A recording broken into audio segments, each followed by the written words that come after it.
প্রতিদিনের সেই দৌড়ঝাঁপ আর কর্মব্যস্ত জীবনের মাঝেই যদি মনে হয় একটা বা দুটো দিনের ছুটিতে কোথাও হারিয়ে যেতে, যেখানে থাকবে শান্ত নদীর কলকল শব্দ, চারপাশে সবুজ ম্যানগ্রোভ ফরেস্ট আর গ্রামীণ জীবনের সহজ সরল বৈচিত্র্য, সব মিলিয়ে একদম শান্ত একটা পরিবেশ, তাহলে আজকের এই ভিডিওটা আপনার জন্যই।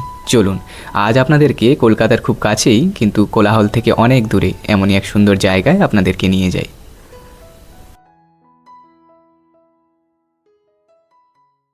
নমস্কার, সবাই কেমন আছেন? পাতিবনিয়া রিভারজোন চ্যানেলের আরেকটি নতুন ব্লগে আপনাদের সকলকে স্বাগত জানাই। তো আজকের আমরা চলে এসেছি সুন্দরবনের কৈখালী। এই কৈখালী ট্যুরিস্ট স্পট আর পিকনিক স্পট এই দুটো জায়গা হিসেবে খুবই কিন্তু এখন জনপ্রিয়। আপনারা কি করে কৈখালী আসবেন, কৈখালী ঘুরে দেখবেন, সে সমস্ত কিছু থাকবে ভিডিওতে। আর তার সাথে সাথে আমরা কৈখালীর যে লোকাল স্পট সেগুলোও ঘুরে দেখাবো। আর এখান থেকে আপনারা কিভাবে যে সুন্দরবনের আশেপাশের এলাকাগুলো ঘুরে দেখবেন সেই সমস্ত কিছুই কিন্তু তথ্য এই ভিডিওতে থাকবে। ভিডিওটা দেখতে থাকুন, আশা করছি ভালো লাগবে।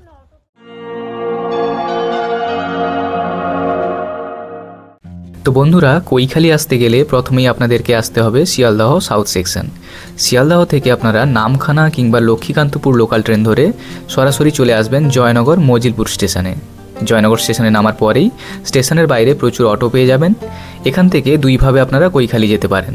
চাইলে অটোতে ব্রেক জার্নি করে ধাপে ধাপে যেতে পারেন, আর যদি ঝামেলা না চান তাহলে অটো রিজার্ভ করেও সরাসরি টানা কৈখালী যেতে পারবেন। তবে হ্যাঁ, রিজার্ভ অটো নিলে ভাড়াটা একটু বেশি পড়বে। তো বন্ধুরা, জয়নগর থেকে প্রথমেই আমরা যাচ্ছি জয়নগর নিমপিট রামকৃষ্ণ আশ্রমে, আর ওখান থেকেই শুরু হবে আজকের আমাদের পুরো জার্নি আর ব্লগিং। তো ভিডিওটা দেখতে থাকুন, আশা করছি ভালো লাগবে।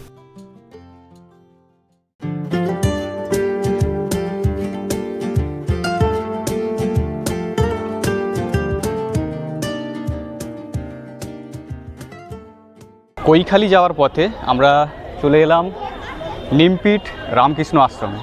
আর এখানে এসে আপনারা এই যে সুন্দর মন্দিরটা আমার পেছনে দেখতে পাচ্ছেন, এই সুন্দর মন্দিরটা কিন্তু আপনারা এলে দেখতে পারবেন। আর তার সাথে সাথে এখানে প্রচুর কিন্তু ফুলের যে গাছ, সেই গাছ রয়েছে। চারিদিকের বেশ ভিউটা দেখুন কত সুন্দরভাবে, যে ফুলের যে টবে ফুলের গাছগুলো বসানো আছে, দারুণ একটা ভিউ আপনারা কিন্তু এলে পেয়ে যাবেন।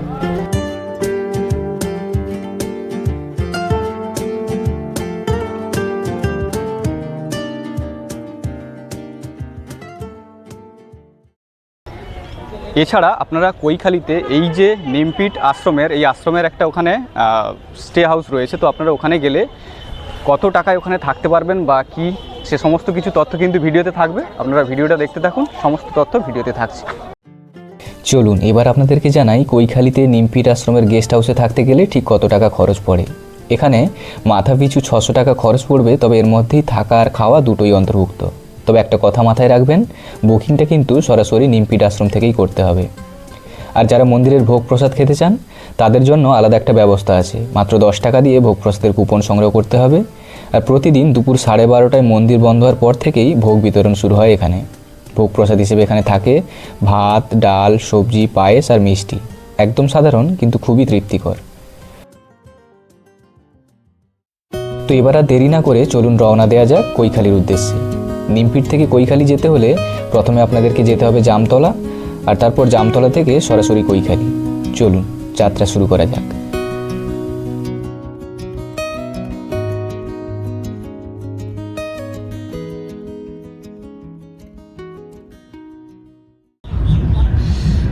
জয়নগর জামতলা হয়ে আমরা কিন্তু অলরেডি পৌঁছে গিয়েছি কৈখালীতে। আর এখান থেকে জামতলার ডিস্টেন্স দেখুন 13 কিলোমিটার, আর জয়নগর 33 কিলোমিটার। আর প্রচুর লোক কিন্তু আজকের চলে এসেছে এই কৈখালীতে, যেহেতু আজকে রবিবার। প্রচুর লোকে কিন্তু পিকনিক করতে এসেছে। পিকনিক স্পট হিসেবে এই জায়গাটা বেশ ফেমাস। এখানে দেখুন সামনে এখানকার স্থানীয় মানুষরা কিন্তু বিভিন্ন রকম জিনিসপত্র বিক্রি করছে, শাকসবজি থেকে শুরু করে। কত সমুদ্র কাঁকড়া বিক্রি হচ্ছে দেখুন এখানে। বিভিন্ন রকমের সাইজ অনুযায়ী এই কাঁকড়ার দাম আছে। এই সাইজের কাঁকড়াটা কি দাম আছে কাকিমা? 300 টাকা। আর এটা 420। এই হচ্ছে কাঁকড়ার দাম এখানে কৈখালীতে। বিভিন্ন রকম সাইজের কিন্তু কাঁকড়া রয়েছে।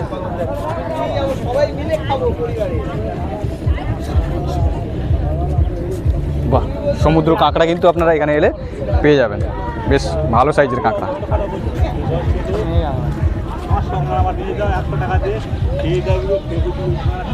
একেবারেই যে নিজেদের যে বাগানের যে অর্গানিকভাবে যে সমস্ত ফলমূল, দেখুন এই এখানে কলা বিক্রি হচ্ছে, তার সাথে এই যে শুকো মাছ, কাঁকড়া। এখানকার স্থানীয় মানুষরা তাদের যে বাড়ির যে সমস্ত বা বাগানের জিনিসপত্র সেগুলো নিয়ে এসছে বা মাছ কাঁকড়া এনেছে। এই দেখুন প্রত্যেকেই কিন্তু এইভাবে এখানে শাকসবজির সাথে সাথে শুকো মাছ কাঁকড়া এগুলো কিন্তু বিক্রি করছে। বাহ, কি বড় সাইজের কাঁকড়া দেখুন। কাকিমা, এই কাঁকড়াগুলোকে আপনারাই ধরেছেন নদী থেকে না কিনে আনেন? আচ্ছা আচ্ছা, কী দাম আছে এই সমস্ত কাঁকড়ার, না সাইজ অনুযায়ী? করে 400। বাহ, কি বড় সাইজের কাঁকড়া দেখুন। এখানে এলে কিন্তু আপনারা এই সমস্ত কাঁকড়া বা শুকো মাছ এগুলো কিনতে পারবেন। এই দেখুন শাকসবজি ওনারা নিয়ে এসেছেন কিন্তু। আচ্ছা, এগুলো কি আপনাদের বাগানের শাকসবজি? এই দেখুন এগুলো যে অর্গানিকভাবে একেবারে মানে সার বীজ যে প্রচুর দিয়েছে এরকম কিন্তু নয়, নিজেদের বাগানের শাকসবজি অর্গানিকভাবে একেবারে। এই দেখুন, হ্যাঁ, সার বীজ ছাড়াই কিন্তু অর্গানিকভাবে এই সমস্ত জিনিসগুলো ওনারা নিজেদের বাগানে তৈরি করে এনে এখানে বিক্রি করেন। তো আপনারা এলে এখানে যদি কেউ পিকনিক টিকনিক করেন, শাকসবজি এখান থেকে কিনে নিয়ে পিকনিক করতে পারেন। এই দেখুন ইনি এনেছেন শুকো মাছ, বিভিন্ন রকম মাছের যে শুকনো মাছ। কি দাম আছে এগুলো? এই এই 20 টাকা করে, এটা 30 টাকা। আচ্ছা, ওটা হচ্ছে বোমলা মাছের শুকো, তাই তো? লোটে মাছ বলে যেটা, 20 টাকা। এই দেখুন বিভিন্ন রকম মাছের শুকো মাছ ওনারা কিন্তু এসে বিক্রি করছেন এখানে। সামনেই যে বিল্ডিংটা দেখছেন এটাই কিন্তু জয়নগর নিমপিট আশ্রমের পরিচালনায় থাকা সেই পর্যটক আবাস। এখানে থাকা ও খাওয়া দাওয়া দুটো মিলিয়ে খরচ পড়বে মাথাপিছু 600 টাকা। কিন্তু একটা কথা অবশ্যই মনে রাখবেন, এই গেস্ট হাউসে রুম বুক করতে হলে আপনাদেরকে সরাসরি নিমপিট আশ্রমের সঙ্গে যোগাযোগ করতে হবে। এছাড়াও কৈখালী এলাকায় রয়েছে আরও বেশ কিছু রিসর্ট আর গেস্ট হাউস। সেই সব রিসর্ট আর গেস্ট হাউসের নাম ও কন্ট্যাক্ট নাম্বার আমি স্ক্রিনে দিয়ে দিচ্ছি, আপনারা চাইলে সরাসরি ফোন করে রুম বুক করে নিতে পারেন। তো চলুন আর দেরি না করে এবার ঘুরে দেখা যাক সুন্দরবনের কৈখালীর সেই অপরূপ প্রাকৃতিক সৌন্দর্য।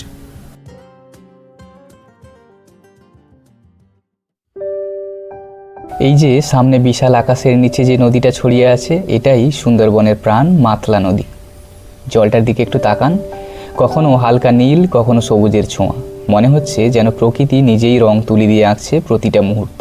উইকেন্ডের সকালটা আজ কৈখালীতে একটু অন্যরকম। দূর দূরান্ত থেকে মানুষ এসেছে, কারো হাতে ক্যামেরা, কারো হাতে রান্নার হাঁড়ি, কারো চোখে শুধু একটু শান্তি খোঁজার ইচ্ছে। এই দেখুন নদী বাঁধের এপারে কতজন পিকনিক করছে, আর এদিকটায় দেখুন নদীর চরে একেবারে ম্যানগ্রোভের কোল ঘেঁষে কত মানুষজন পিকনিক করছে। প্রকৃতির এত কাছাকাছি বসে থাকার এই অনুভূতি শহরের কংক্রিটের ভিড়ে কখনোই পাওয়া যায় না।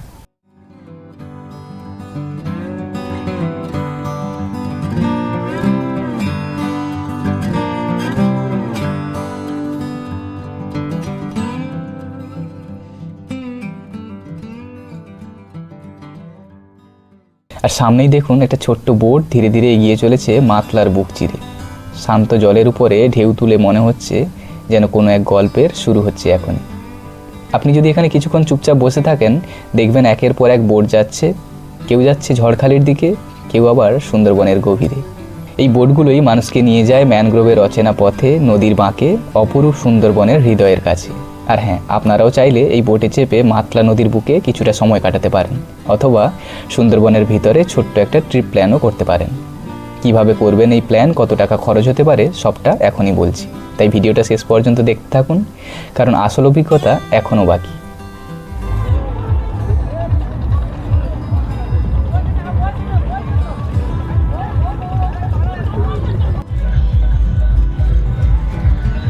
আর এখানে কিন্তু আপনারা এলে এই যে রাস্তার পাশে কিন্তু প্রচুর দোকানপাট পেয়ে যাবেন। খাওয়ার দাওয়ারের কোনো অসুবিধা নেই, সবসময় এই দোকানপাটগুলো মোটামুটি সারাদিন খোলা থাকে।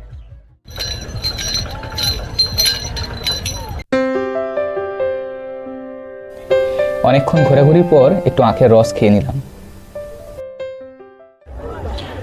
সুন্দরবনে এই সমস্ত জায়গাগুলি বোটে করে ঘোরার জন্য কেমন কি ভাড়া রয়েছে চলুন। এখানে Kaikhali tourist boat owner and labour and welfare association রয়েছে, তো ভাড়ার তালিকাটা একবার আপনাদেরকে দেখিয়ে দিই। এই দেখুন এখানে কিন্তু সমস্ত কিছুই মেনশন রয়েছে। এখানে ছোট বড় মাঝারি বিভিন্ন রকম সাইজের বোট রয়েছে এবং বোটের সাইজ অনুযায়ী কিন্তু বোটের যে লোক সংখ্যা ক্যাপাসিটি কত সে সমস্ত কিছু কিন্তু এখানে মেনশন করা রয়েছে এবং একটা নির্দিষ্ট টাইম ঘোরার জন্যে কত টাকা কি ভাড়া সেটাও কিন্তু এখানে উল্লেখ রয়েছে। তো আপনারা চাইলে এখান থেকে বোট বুক করতে পারেন। আর এদিকটা থেকে কিন্তু আপনারা যে লঞ্চগুলো বুক করবেন সেই লঞ্চে ওঠার যে ঘাট দেখতেই পাচ্ছেন, প্রচুর লঞ্চ রয়েছে বা মানুষজন ওই ঘাটে যাচ্ছে। কৈখালিতে এসে এখন কিন্তু আমরা একটু কৈখালির যে লোকাল এরিয়া সেই লোকাল এরিয়াতে চলে এসেছি আর চেষ্টা করব এখানকার মানুষদের সাথে কথা বলতে বা তাদের যে জীবনযাত্রা ঠিক কেমন সেই সমস্ত কিছু তুলে ধরার চেষ্টা করব। আর নদীর ধারে এখানেই দেখতে পাচ্ছি প্রচুর কিন্তু ছোট ছোট যে নৌকো রয়েছে, সেটা দেখেই বোঝা যাচ্ছে যে এখানকার মানুষদের যে জীবন জীবিকা তার মধ্যে প্রধান হলো নদীতে মাছ ধরা বা কাঁকড়া ধরা। এই যে ইটের রাস্তাটা দেখুন, ইটের রাস্তাটা চলে গিয়েছে একেবারেই নদীর ধার ধরে। আর নদীর ধারে দেখুন এখানে যে অনেকের যে নৌকোর ঘাট থাকে সেই নৌকোর ঘাটে যাওয়ার রাস্তা একটা।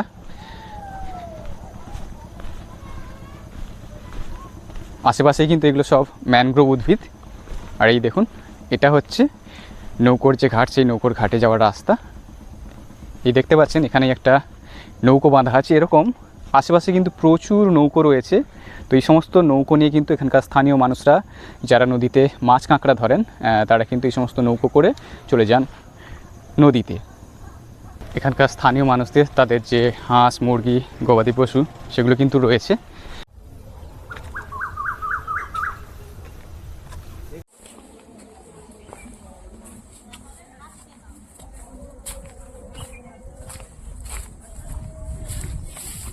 এই যে বাড়িটা দেখুন নদীর একেবারেই ধারে। আর চলুন একটু গিয়ে দেখি বাড়িতে ওনারা কেউ আছেন কি না, স্থানীয় মানুষদের যে বাড়ি। আর এদিকে দেখুন ধান কিন্তু উঠে গিয়েছে ওনাদের। আর দেখি বাড়িতে কেউ আছেন কি না। না, এই মুহূর্তে মনে হচ্ছে কেউ নেই। তবে বাড়িঘর দেখছেন কতটা জরাজীর্ণ, ওনারা দেখেই বুঝতে পারছেন যে কতটা কষ্টের মধ্যে থাকে এই সমস্ত মানুষগুলো। কথা বলতে পারলে ভালো হতো ওনাদের সাথে, তবে বাড়িতে কাউকে দেখতেও পাচ্ছি না। সামনে একটা পুকুর ঘাট রয়েছে আর এদিকটা কিন্তু মানুষদের চাষের জমি।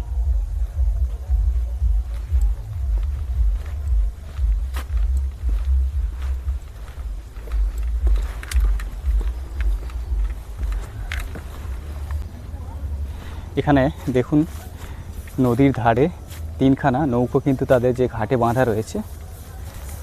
কত সুন্দর দেখুন, এই মাঝখান দিয়ে দেখা যাচ্ছে নদীর যে জোয়ারের জল সেটা কিন্তু আস্তে আস্তে পাড়ের দিকে আসছে। এখন জোয়ার হচ্ছে, জোয়ারের টাইম।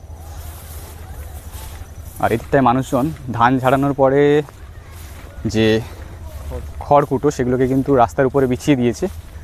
এই দেখুন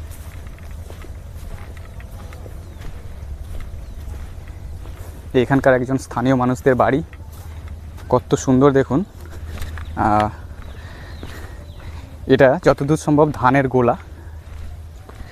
কি সুন্দর লাগছে দেখুন, পাশেই এখানে সর্ষের ক্ষেত।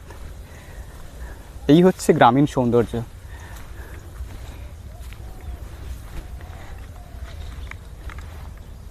শস্য গোলা, এই দেখুন কত সুন্দর লাগছে এই ধানের গোলাটা। আর এটা কিন্তু এখানকার মানুষদের বাড়ি। তাদের যে ধান কিন্তু উঠে গিয়েছে মাঠ থেকে। আর এই দেখুন কত সুন্দর।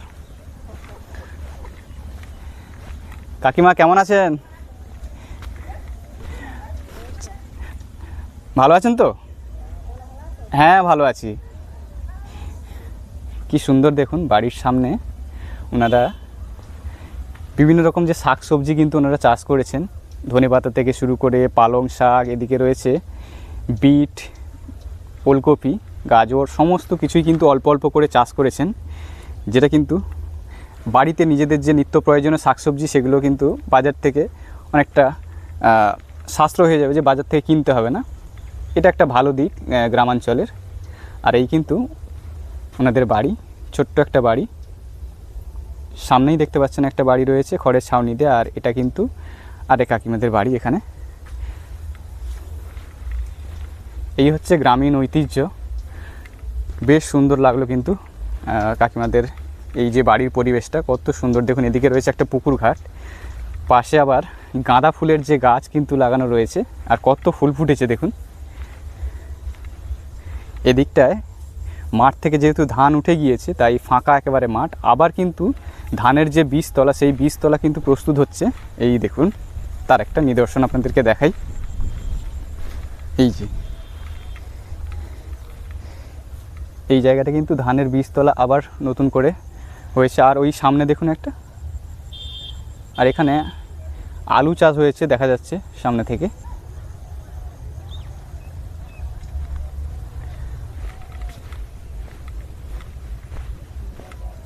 আচ্ছা, এটা দেখি ধান থাকে, এটা ধানের গোলা তাই তো? বাহ, দেখেছেন এটা হচ্ছে ধানের গোলা। আর এই যে বাড়িটা দেখতে পাচ্ছেন মাটির একটা বাড়ি, তবে ওপরে দেখুন সেই দোতলা স্টাইলে কিন্তু এই বাড়িটা, তবে এটা কিন্তু দোতলা নয় মনে হচ্ছে, কিন্তু যে স্টাইলটা কিন্তু সেই দোতলা বাড়ির স্টাইলেই। দাদারা দেখুন এখানে ওনাদের যে গরু তাকে জল খাওয়াচ্ছে। আপনাদেরই সব তাই না দাদা?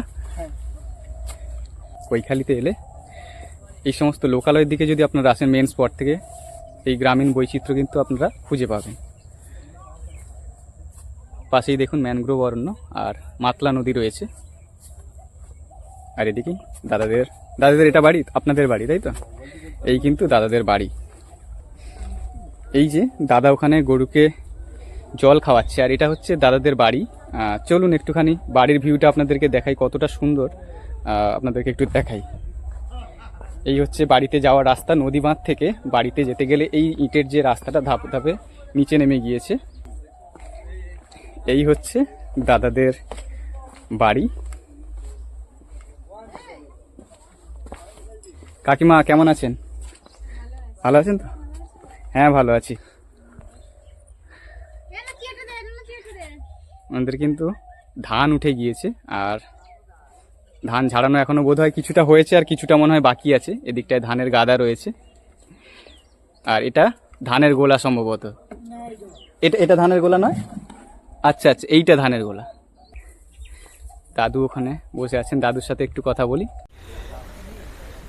তো এখানে কৈখালিতে এসে স্থানীয় মানুষদের যে জীবনযাত্রা সেটা আপনাদের সামনে তুলে ধরছি, আর সেজন্যই এখানে একটা দাদাদের বাড়িতে ঢুকলাম। তো এখানে এক দাদু রয়েছেন, তো ওনার সাথে একটু কথা বলে নিই। হ্যাঁ, প্রথমে বলুন আপনি কেমন আছেন? ভালো আছে। আচ্ছা, শরীর কি আপনার অসুস্থ নাকি? মানে এই যে ব্যাপারটা এই গলায় যেটা দেখতে পাচ্ছি এটা ছিল না, এইটা ছিল। আচ্ছা। এই একটা এই ছোট মনে এইটা ছিল, ওর খোলে বোধহয় ঘা হয়ে সাজনা মনে হয়ে গেল। তারপর যেহেতু ওই পিজিতে গিয়ে অপারেশন করেছিলাম। আচ্ছা। পিজি বিনা ফটোতে অপারেশন করলাম, মেশিন খারাপ, এটা খারাপ। 3 মাস বসতেছিলাম, 3 মাস বইছে, ওরা খোরাক দিয়েছে, কিন্তু অপারেশন করেনি। তখন plastic surgeon doctor Adna Sen বিলাত পাস, তিনি বিলাত পাস ডাক্তার। ওনার স্বামী হচ্ছে আমাদের বাঙালির ছেলে বিশ্বজিৎ সেন। গরিব মানুষ আমরা, খুব অনেক কষ্টে ওই ওনার কাছে অপারেশন। উনি মানে অপারেশন একবার হয়েছে, তারপরেও সেটাকে ঠিকভাবে সারানো যায়নি। তার বিরিয়ানি সব ছেড়ে গেছে। আচ্ছা, তখন এতটা ছিল না, প্রথম দিকে এতটা ছিল না। আচ্ছা আচ্ছা আচ্ছা, এইটা ছিল এই চোপালি। আপনাদের এখানে ইনকাম সোর্স কীরকম? মানে ইনকামের কি সোর্স রয়েছে?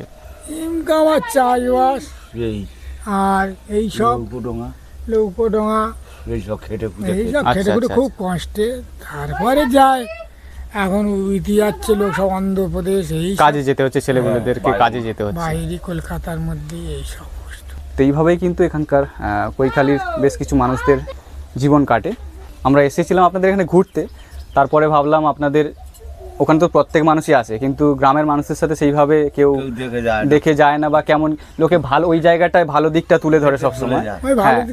ওইটুকুই, রাস্তাটার এমন অবস্থা। রাস্তাঘাট স্বামী বুধানন্দ সদানন্দ ওইটুকা ওই পরিবেশ ওইটুকা ওই করেছে, ওইটুকুই ডেভেলপ হয়েছে। তা বাদে কিন্তু বাকি এরিয়াগুলোতে সেই অর্থে কিছু কাজ হয়নি। থাকতে পারেনি কেউ, সব সেই কষ্ট। আচ্ছা, যখন ঝড়ঝাপটা দিন হয় তখন এই জায়গাগুলোতে তাহলে তো খুবই অসুবিধা, যেহেতু নদীর ধারে। এই ঘর আমার ছিল, খড়ের ঘর, ভেঙে চলে গেল। ভাই এখানে 40 হাত গোল ছিল, সেও গেল। কখনো হয়েছে এরকম নদী বাঁধ ভেঙে জল চলে এসেছে? হ্যাঁ ও বাবা হয়েছে এখানে আন্নাবাদ ছিল, করি ছিল, ধান সব লোকের করি উল্টে গিয়ে সব ধান ফান সব সব চলে গেল। ভেসে চলে গেছে, সব ওই মাথা চলে গেছে। মুরগি, হাঁস, ছাগল একটা বাঁচাতে পারে না, সব চলে গেল। এটা এটা এটা কোন ঝড়ে হয়েছিল? এটা আইলা। আইলা তো অনেক ভালো লাগলো, বা আপনাদের সাথে দাদা ভালো লাগলো অনেক কথা বলে। দুই ছেলে না ওই হাই ভালো বলছি, থাকবেন। আমি বলছি।